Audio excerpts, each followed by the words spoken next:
Bu işin sonu nereye varacak böyle ana? Nicedir elimize böyle kısmet geçmemişti. Bu işle nefes alırız, düze çıkarız.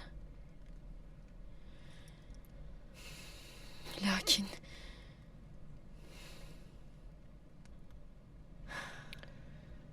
İçinde tarifsiz bir huzursuzluk var değil mi kızım? Hem de nasıl ana? Ertuğrul Bey'im Ural Bey'e de Candar Bey'e de güvenmez. Her sözünü tartarak söyler, sen de görürsün.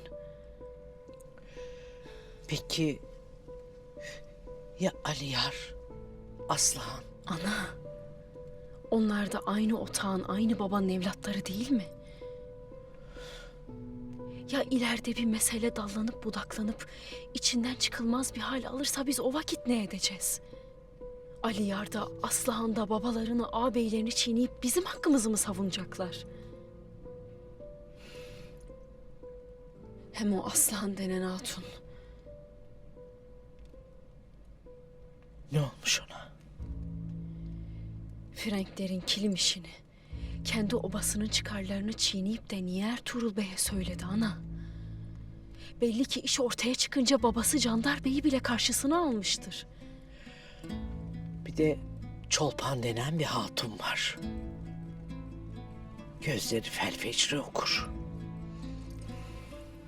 Lakin unutmayasın ki Kilimhane'de sana yardım edecekler.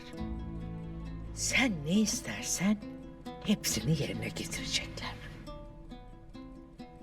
Biz rızkımızın peşindeyiz kızım. Her Allah'ın günü ırgat gibi pazara gidip kilim dokuyacağız. Bundan sonrası Allah'ın takdiri, Ertuğrul Bey'in işidir.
Atlarımızı batıya sürdükçe dünya düzeninin değiştiğini görür oldum.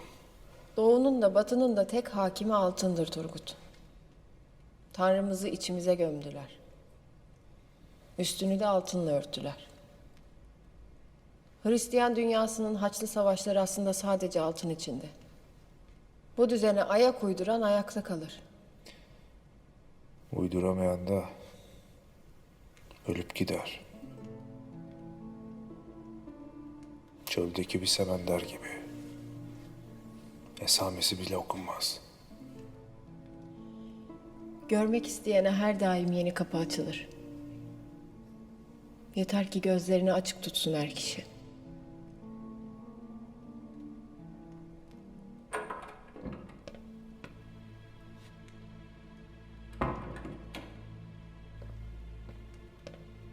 Demek buradaydınız. Altının cihana nasıl hükmettiğini, insana nasıl yeni fırsatlar sunduğunu konuşurduk abi. Hele ki sizin gibi büyük ve cesur bir savaşçıya. Sizin gibi büyük ve cesur bir savaşçının yaptıklarını elbette herkes bilecek, duyacak. Ertuğrul Bey'le birlikte o Moğol pisliğine neler yaptığınızı herkes biliyor. Adı neydi? Noyan. O Noyan itinden kurtulana kadar Ertuğrul Bey'in yaptığı hatalar yüzünden kaç canımızı yitirdik bilseniz. Öyle demezdiniz. Ertuğrul Bey'in basiretsizliği senin yiğitliğine gölge düşürmez Turgut Alp. Tapınakçıların vücudunda bıraktığı izler. O soysuzlarla nasıl mücadele ettiğini gösteriyor. Sen nereden biliyorsun bunu? Tapınakçıların Papa soysuzunun emrinde halkımıza neler yaptığını en iyi ben bilirim. Nasıl işkence ettiklerini de. Tapınakçılar bütün ailemizi katletti. Sadece Maria ile ben hayatta kaldık. Sırf Papa'nın inancında olmadığımız için bütün ailemizi katlettiler. İsa'ya olan bağlılığımız ve inancımız ailemizi kurtarmaya yetmedi. Başınız sağ olsun.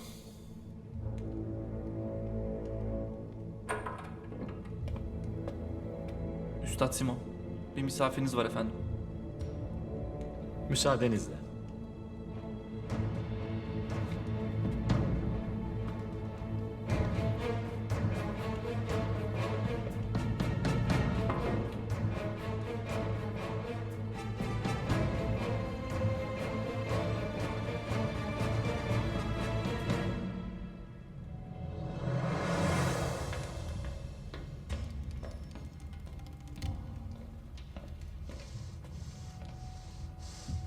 Ne oldu?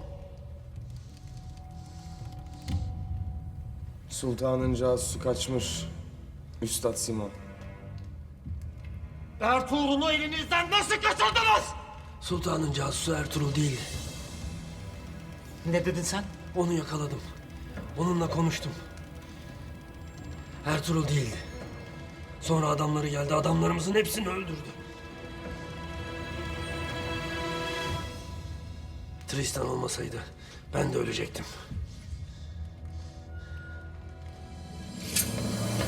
O halde yüzünü gördüm.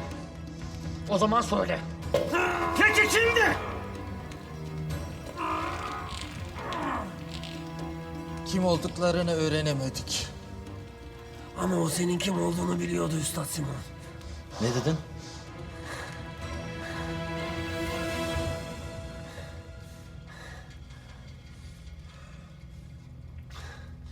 Bana vaftizci Yahya'yı sordu. Mekanına gelip başına yakacağını söyledi. Sultanın casusu Ertuğrul olmadığına göre Üstad Petruccio ile Şövalye Titus'un intikamını almalıyız.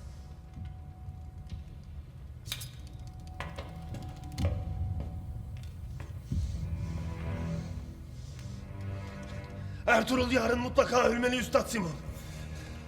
Ertuğrul yarın benimle görüşmeye gelecek. Gerekeni yapacağım. Bütün tedbirleri alın. Hanın içinde ve dışından gereken bütün tedbirleri alın. Emrim olmadan kimse hareket etmeyecek. Neden hemen harekete geçip bu işi bitirmiyoruz? Çünkü bulduğunuz adamın sultanın casusu olduğundan emin değilim.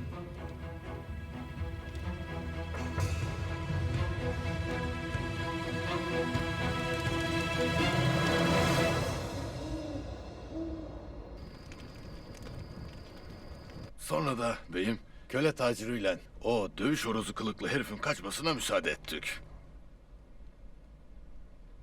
Doğan nerede? Vazifesini yerine getirmiştir beyim. Şimdi saklanır, senden emir bekler. Sultanın casusunun sen olmadığını artık inanmışlardır beyim. Sultanın casusu olarak karşılarında seni değil de Doğan'ı görünce şaşırmışlardır. O kadar emin olamayız Dündar. O halde o vahtici Yahya denilen adamın işini hemen bitirmeliyiz beyim. Ortodoks Rumların arasına gizlense de tapınakçıların adamı olduğu aşikardır beyim. Kuzu postu giymiş bir kurt. Seni öldürmek isteyeceklerdir beyim. Ayağına kadar çarmaların nedeni de budur. Biz yine de gideceğiz Dündar. Ya bir tuzaksa? Seni orada öldürmek isteyeceklerdir beyim. Bu çok tehlikeli. Hakkında istediğim her şeyi öğrenene kadar yaşamasına izin vereceğim. Eğer beni öldürmek isterse onu öldürmekte tereddütüm olmayacaktır. Yarın o hana gideceğiz. Kim öle, kim kala hep beraber göreceğiz.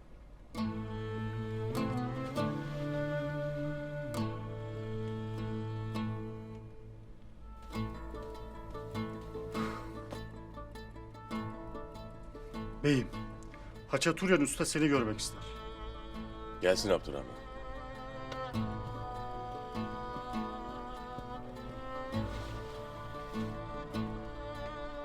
Gel Haçaturyan Usta.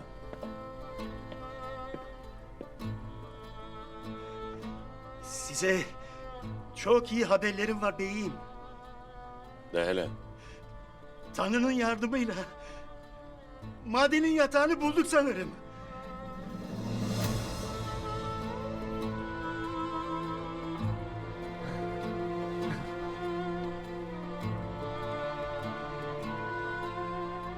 Daha ne kadar altın var bilmem. Ama çalışmak lazımdır. Güzel. Bundan kimsenin haberi olmasın Haçaturyan Usta. Ser ver, sır verme. Oraya hangi harplerle gidiyorsan aynı harplerle gitmeye devam edesin. Emrin olur beyim.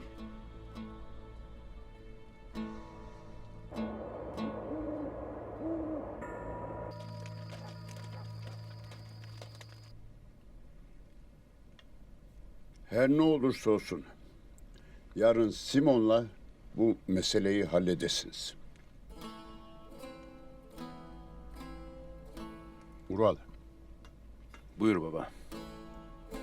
sakın ola Aliyar kardeşini çiğneyip işi yokuşa sürmeyesin.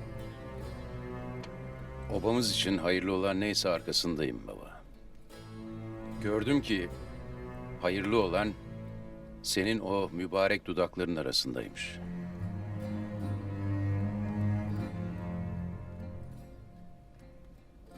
Çolpan, sen de Halime Hatun'un sözlerinden çıkmayasın.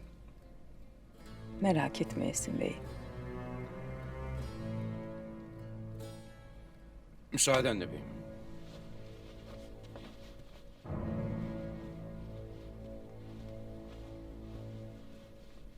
Senin bir diyeceğin var mı kızım? Halime Sultan'ın kilimdeki, dokumadaki ustalığını nicedir duyardım. Şehzade babasıyla nice memleketi gezerken çok şey öğrenmiştir. Böylece bildiği, tecrübe ettiği ne varsa biz de öğrenmiş oluruz baba. Aferin kızım. Kibirle değil, akılla bir işe bakınca her daim kazançlı çıkarız. Aliyar, senin bir diyeceğin var mı? Verdiğin karar en başından doğrudur baba. Bizim obanın hatunları bu dar vakitte onca kilimi yetiştiremezlerdi. Simon'a gelince... Ertuğrul Bey'le yarın bu işi halledip çalışmaya başlarız baba. Hayırlı olsun.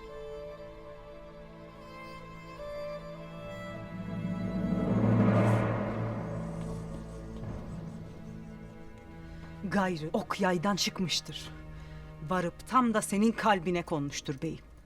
Bu babamın kaçıncı tuzağı, kaçıncı ihanetidir Çolpan Hatun. Artık sayamaz oldum. Sen obamızın başına musallat olacak Ertuğrul belasına haddini bildirdin. Kilimlerini yakıp kayıların bize rakip olmasına mani oldun. Dünyanın düzeni buysa gerekeni yaptın. Lakin baban bunun kıymetini idrak edemez. Ertuğrul korkusundan onu da, avradını da, o çok bilmiş anasını da başımıza musallat etti. Binlerce altın kazanacağımız o işi altın bir tepside gitti ona sundu. Ama bilesin ki bu işin de altından kalkacağım. Babam da, Aliyar da, Aslıhan da boylarının ölçüsünü alacaklar. Sonra diyelim bu belayı savdın. Sonra ne olacak? Babandan, kardeşlerinden kim bilir daha ne tuzaklar, ne ihanetler göreceksin. Belli ki baban kardeşlerini senin önüne koyar. Seni peşlerine takar. Onlara itimat, sana tımar düşer. Dedim ya, boylarının ölçüsünü alacaklar. Senin için rahat olsun. Senin yanında her daim içim rahattır beyim. Lakin Aliyar ve Aslıhan oldukça asla emin olamayız. Obamızın yolu uzun ve kutludur hatun. Biz büyük ve güçlü bir obayız. Zayıfların hükmü altında, keferenin kılıcı altında mevsimsiz düşen bir kar tanesi gibi eriyip gideriz. Ama Erin Ural buna asla müsaade etmeyecek. Nasıl? Gayrı bu obada iki kardeşim de yaşayacak yüz bulamayacaklar kendilerinde. Babam da yalnız kalacak. Nasıl olacak bu? O çok itimat ettikleri Ertuğrul sayesinde. Yarın öyle bir oyun oynayacağım ki ona rezil rüsva olacak. Simon da gidecek, böcek gibi ezecek onu.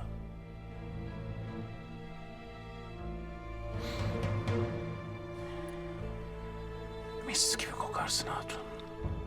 Sadece senin için beyim.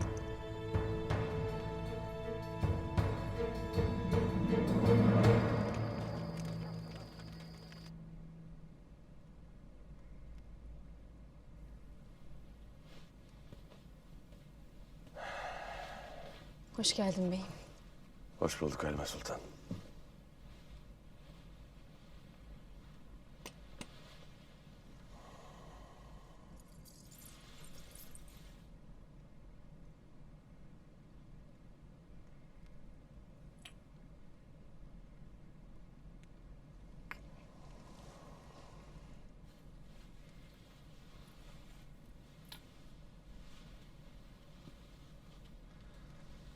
Hala tedirgin misin Halime Sultan? Ural Bey belli ki bu işe taş koymak için elinden geleni yapacak. Simon tüccar adam. Eninde sonunda alacağı altına bakacaktır. Ural Bey'in gözyaşlarına değil. Öyle haklısın. Ya Aslıhan? Ne olmuş ona? Beyim çok mu saf yoksa çok mu akıllı ben bir türlü anlayamadım.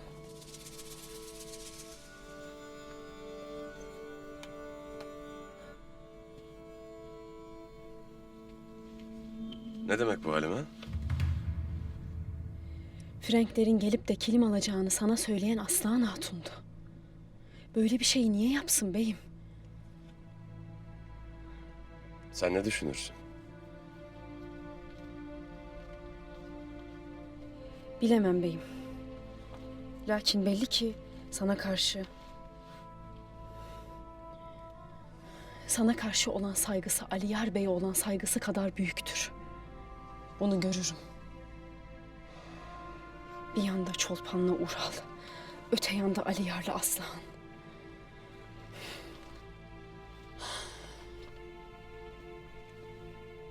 Düşündüğüme gelince beyim, Candar Bey'in evlatlarının arasına girdik. İşimiz hiç kolay olmayacak.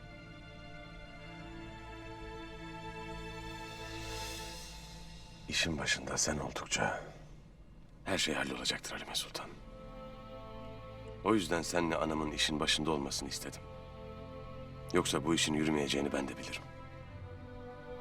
Hem sizin sayenizde Çavdar Obası iyi kilim yapmayı öğrenecek. Hele bir Simon'la anlaşalım.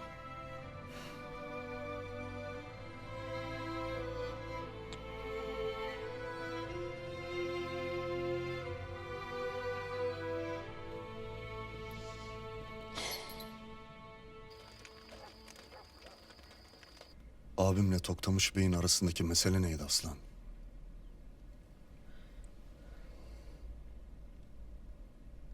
De hadi. Simon'un pazarı mıydı mesele? Evet. O uğursuz pazar. Aralarındaki husumeti büyüttükçe büyüttü. Ne oldu? Anlat bacım. Ural'ın haksız kazanç elde ettiğini öğrendi Toktamış Bey. Ural bir yanda, Çolpan bir yanda. Bu işin altından nasıl kalkacağız abi? Çolpan Hatun'a sen, abime ben göz kulak olacağım. Yanlış bir şey duyarsan hemen bana haber edesin Aslan. Merak etme abi.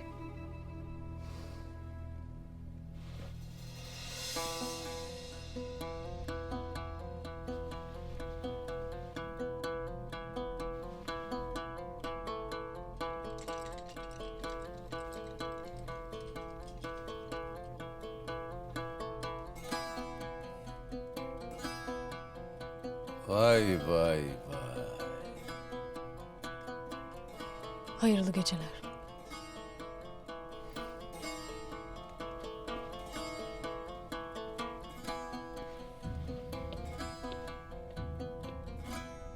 Sana akıl vermeye geldim Aliyar. Ertuğrul'un kuyruğuna takılıp da başımıza nice belalar getirmeyesin. Bugün bu pazarda malımızı, hayvanlarımızı satabiliyorsak bunu Simon'a borçluyuz. Yoksa Ertuğrul'un obası gibi açlıktan nefesimiz kokardı. Ertuğrul bugün var, yarın yok. Ama Simon her daim bu pazarın başında kalacaktır. Abi.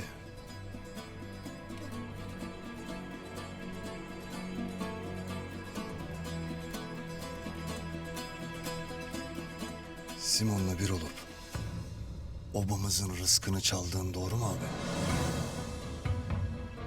Bunu Aslan mı dedi sana? Yarın iki oba bir olup büyük bir iş yapacak abi. Hepimizin buna ihtiyacı var. Sakın. Ama sakın ardımızdan bir iş çevirmeyesin. Abi.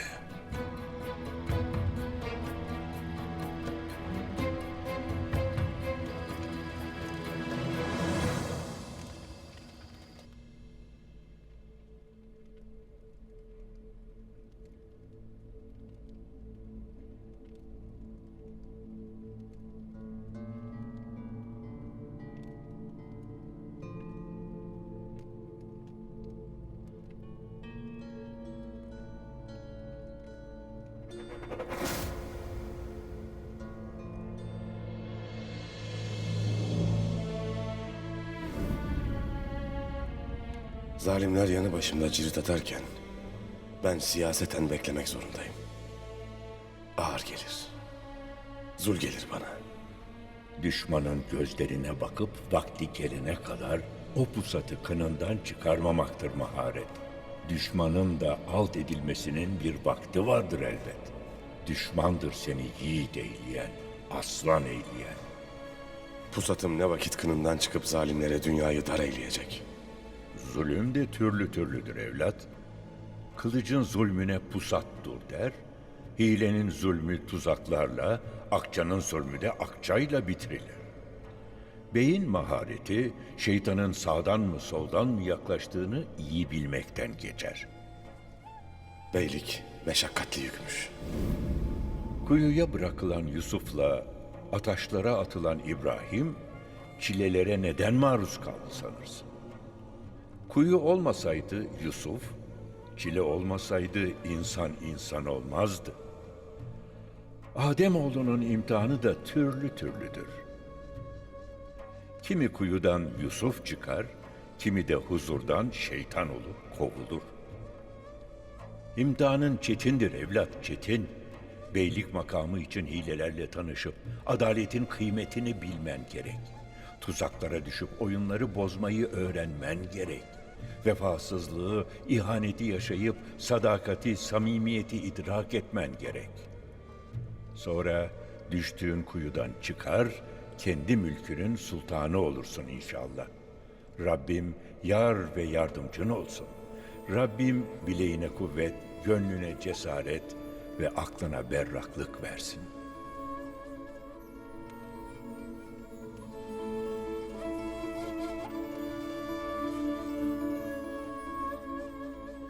Ya Rabbi, çıktığımız gaza yolunda tuzakları bertaraf eyle.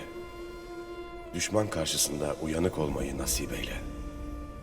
Ya Rabbi, pusatımıza Zülfikar kudretini, yüreğimize Hazreti Ali cesaretini ver. Kardeşliğimizi, birliğimizi, dirliğimizi bozmak isteyenlere fırsat verme. Yalnız senden yardım diler, yalnız sana boyun bükeriz. Bizi sensiz bırakma Allah'ım.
Büyük gün geldi abi. Bizim için büyük gün Kudüs'ü Müslümanların elinden temizlediğimiz gündür. Süleyman'ın tapınağını ihya ettiğimiz gün. Senin gibi şövalyeler oldukça o gün yakındır. Birazdan kadim düşmanımız Ertuğrul gelecek. Bazen düşmanlarımız en yakın dostlarımız olabilir. Onlarla iş yapmak zorunda kalabiliriz. Kilimhane açma teklifini kabul edecek misin? İyi bir teklifte bulunursa neden kabul etmeyeyim? Ural bu işe köpürecek. Güzel. O zaman ortalık karışır. Biz de bir taşla iki kuş vurmuş oluruz.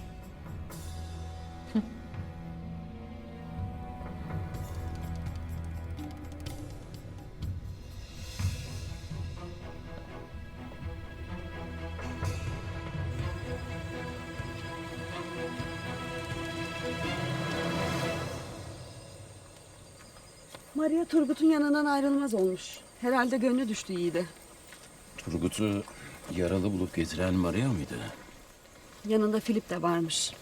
O vakit hançeri ikisinden biri bulmuş olabilir. Bunu mu diyorsun yani? Maria oynak hatundur. Aklı çalışmaz öyle şeylere. Hem nereden bilecek Batuhan'ın hançerini? Bu işte olsa Filip'in parmağı vardır. Eğer Filip'in işi ise de Simon'un da bu işte parmağı vardır. hiç şüphen olmasın. Dediğim hırsızları ayarladın mı? Hiç zor olmadı. Üzerindeki kesede kıymetli taşlar var demem yetti de arttı bile. O vakit tekrar geleceğim. Seni hep bekleyeceğim Ural'ım. Yeter ki sen beni sensiz bırakma.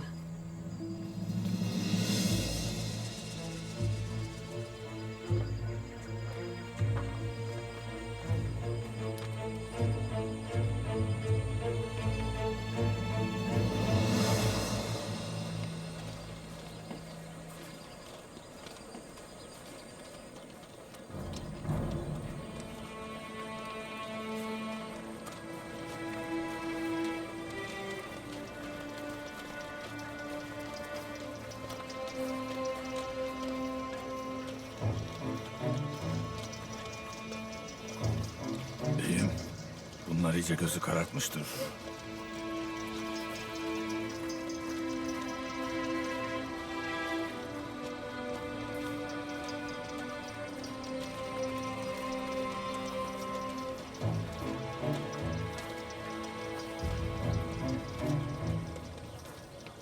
İsa aşkına, Muhammed aşkına şu fakire bir sadaka. Kuşlar üstadın balkonuna tünediğinden beri kargalar iyice azgınlaşır oldu. Tanrı ve tüm azizleri yanınızda olsun yiğidim. Allah inananları ve onun uğrunda cenk edenleri korusun ihtiyar.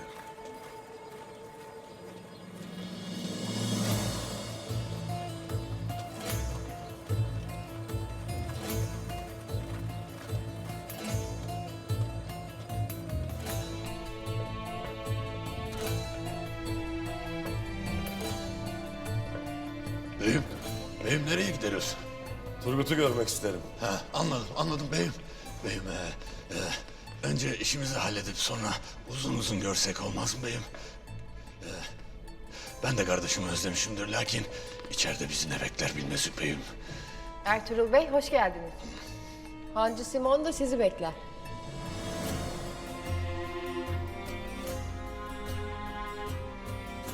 İyi vakit.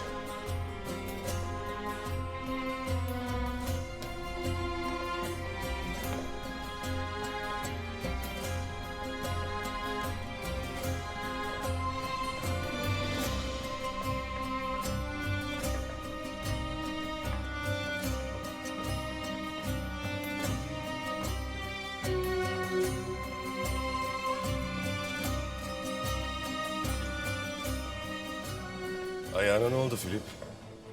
Topallarsın. Haddini bilmez bir sarhoşun marifeti beyim. Haddini bildirmişsindir o halde.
Beyin mahareti, şeytanın sağdan mı soldan mı yaklaştığını iyi bilmekten geçer.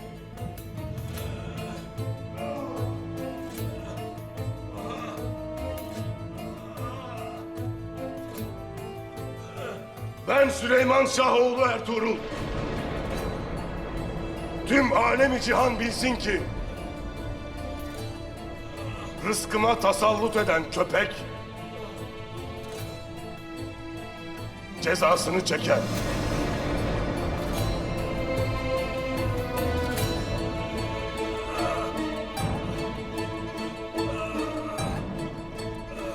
Kaldırın bu iti.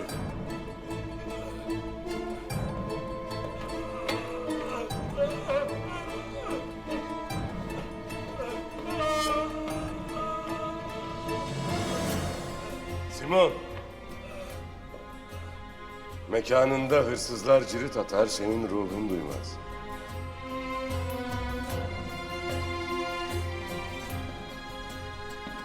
Bazen en güvendiği yerinden hançerlenirmiş insan Ertuğrul. Sen de kilimlerini koruyamadın hırsızlardan. Franklere borçlandın. Biz buraya herkese rızk olacak bir iş için geldik. Lakin görürüm ki içinizde yaralarınız var. Şu masaya oturup el sıkışırsak, bilirim ki işimiz o yaralarımıza merhem olacak. Uzatmanın manası yoktur Ertuğrul Bey'im. Simon.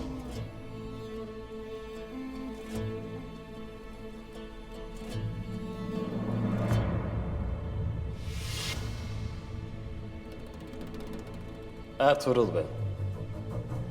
Senin gibi dürüst bir adamı, Aliyar gibi kıymetli bir beyi kırmak istemem.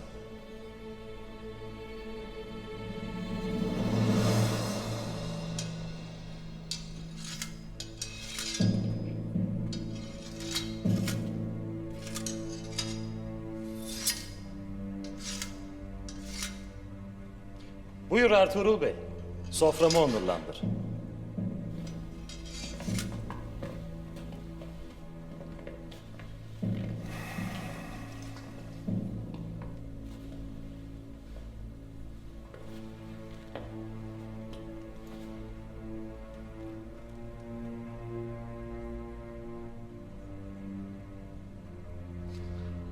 Candar Bey'le konuşup mutabık kaldığınız meselelerin hepsini Simon'a anlattım Ertuğrul Bey.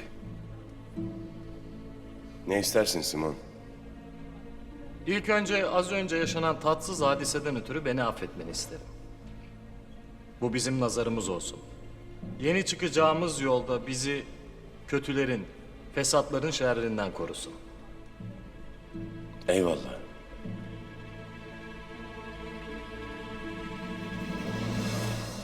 İşi yapacak tüm ortakları bir araya getirip el sıkışmalarını istedim. Candar Bey'in ve sizin talebiniz benim için gayet yerinde ve makul.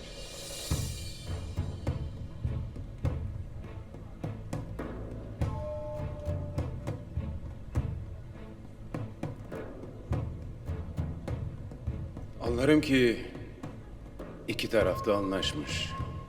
Bize hayırlı olsun demek düşer. Gayrı bundan sonra bu işlerle kardeşim meşgul olacaktır.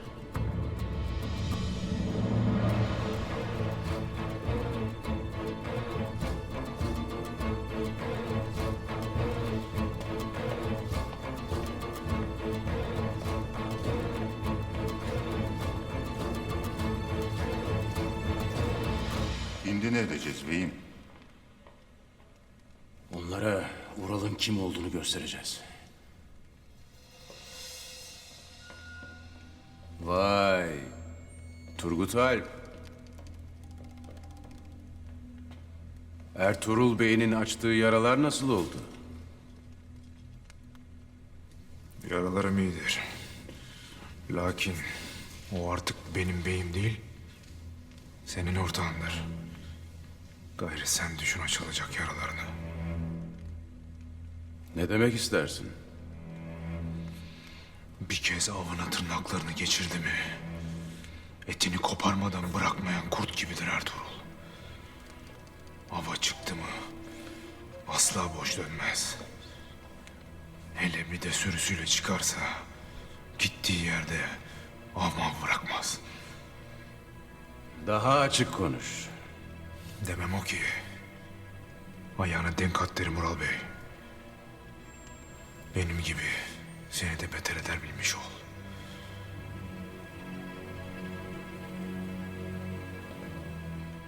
Bir ara seninle uzun uzun sohbet edip şu tecrübelerini dinlemek isterim. Eyvallah. Gayrı yerim burasıdır.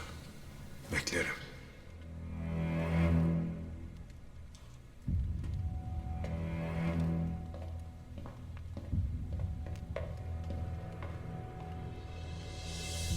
Konstantinopolis'i yakıp yıkan Papa'nın itlerine, kuzeyden gelen nice barbarlara karşı dimdik durdum.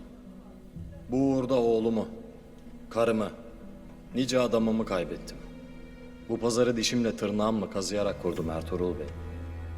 Gördüm ki en zor şey insanın yanında güvenebileceği yiğit ve dürüst bir adam bulmakmış.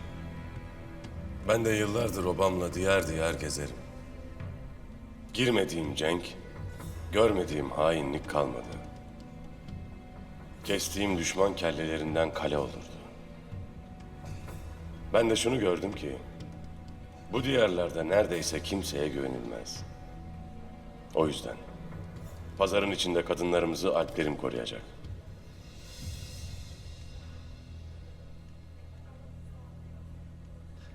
O yükün altına zaten girmem. Siz Türkler savaşmayı bizim altını sevdiğimiz kadar seversiniz. Savaş sizin olsun, altınlar da bizim.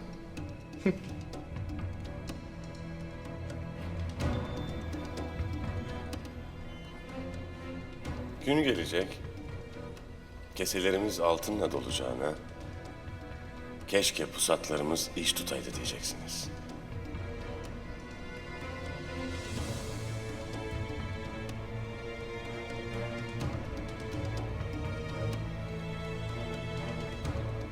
Huzurumuzu bozmayalım Ertuğrul Bey.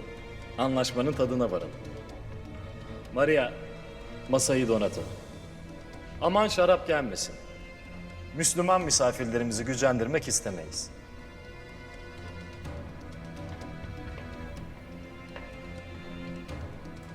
Ural Bey bu işe biraz bozuldu ha Aliyar Bey? Sanmam. Ural Bey ticarette mahirdir. Aklını kullanacaktır.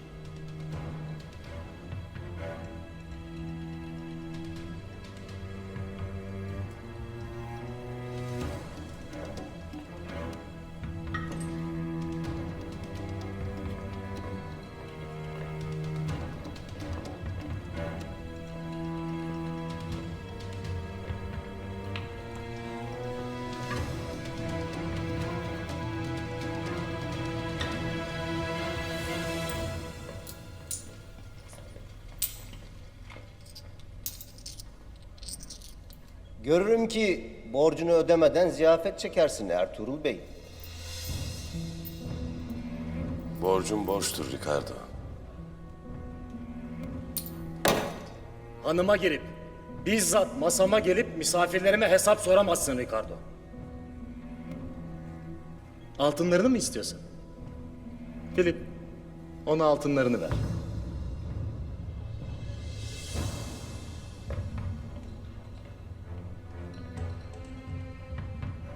Alacağın kalmadı Ricardo.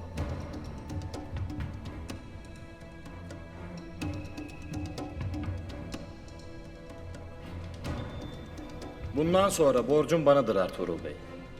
Kilimhane çalıştıkça yavaş yavaş ödersin.